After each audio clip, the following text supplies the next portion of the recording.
Timing and cooperation in the medical field is extremely important when it comes to saving a life, especially when it comes to emergency care from first responders. Like this story where NARMC's EMS team worked in tandem with AirEvac Life Team and a prepared father facing any parent's worst fear.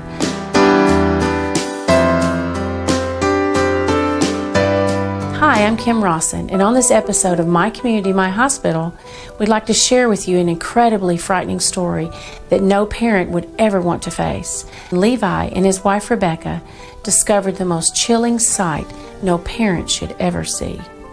I got off work early, came home. We had a lunch party for some people from church and whatnot. We had just moved there. Everybody was playing outside on all the equipment. And I go in the house, and Becca's asking where the girls are. So we walk outside, and Candace, my little one, is walking around the corner and crying, saying Crystal's in the pool. So I walk out there, and she was in the pool. And she was just floating. And I jumped in, scooped her out, put her up on the shore, and I started doing CPR. And Conan walked outside, and I yelled at him to get his mom. And she walked out, and I said, call 911. The NARMC EMS veteran duo of Danny Smith and Kelly Dotson reflect on the call. Levi had told us that he had started CPR after he got the baby out of the pool. He had started CPR and got a heartbeat and agonal respirations back, and wanted to close the distance from where he was to where we was. We had paged AirEvac, or asked for AirEvac to respond to this call also. AirEvac Life Team staff Carrie Reynolds, Matt Baker, and Shannon Green found their hands tied when they received the call due to the weather. We had thunderstorms in the area, so I told them maybe we could fly down to Compton, and they couldn't meet us at Compton, so we flew back to the base. And then one of the ground crews said, how about if you could meet us out at Crooked Creek? So the weather looked good there. Unknown to Danny at the time, his daughter Carrie was aboard the flight crew that he himself did not know was on its way. When we come to a stop, back doors flew open, and the AirEvac crew got in, which took a giant weight right off your shoulders. And unknown to Carrie until meeting up with EMS, the patient and her father were actually longtime friends. His dad used to work with, when my dad was first getting into EMS, he was his partner. So I've known Levi since he was about 4 years old. And when we opened the back door of the ambulance, the first thing I saw was him sitting there crying, saying, don't let my baby die. That was the first thing that he said when I opened the door. So that'll kind of make your stomach fall and fall out. The cooperative effort from emergency medical personnel show the importance of teamwork in saving a life. However, all involved credit the biggest life-saving factor to the fact that Levi, Crystal's father, knew CPR. Levi's quick action to jump on that, do CPR, get her going again, made all the difference. We had something to work with whenever we got her. Proper training helped everyone involved maintain their composure and perform their life-saving duties. It wasn't Crystal at that point. It was a patient. I went back, I was an EMT student. My dad was a paramedic for 20 years. I had to pull her out. I had to work on her. I could not lose it. It's hard anytime you see children, because I have children also. You really want them to pull through because they're so innocent.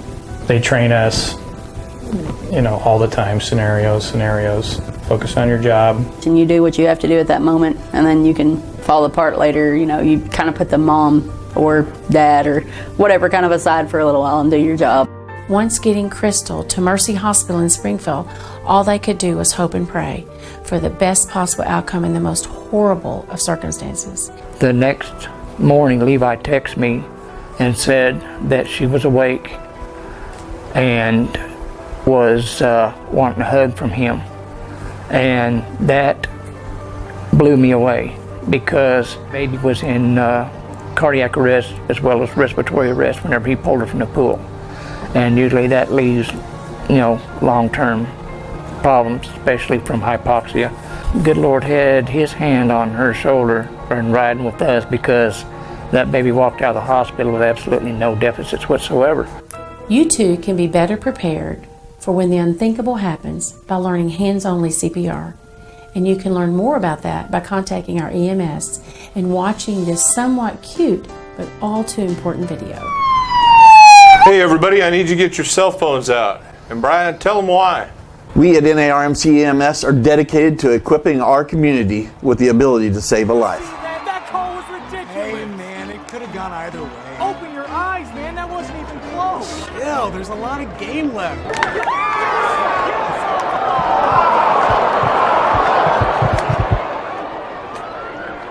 Hey, buddy, you okay? Hey, you call 911. Here, give me a hand. That play was a game changer. Let's see the instant replay. If you see a teen or adult suddenly collapse, remember the 2 simple steps of hands-only CPR. First, call 911. Next, place your hands in the center of the chest and push hard and fast until help arrives. And remember to push to the beat of staying alive. So show your support for NARMC EMS's initiative at Hands Only CPR. Text YES to 455-6047. Thank you again for joining this episode of My Community and My Hospital. We'd like to again thank Levi, Rebecca, and Crystal for sharing their experience with us to share with you.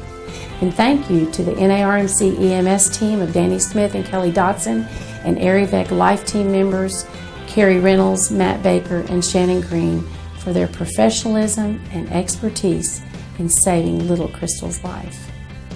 Until next time, I'm North Arkansas Medical Foundation's Executive Director, Kim Rawson, thanking you for your time in watching this episode of My Community, My Hospital.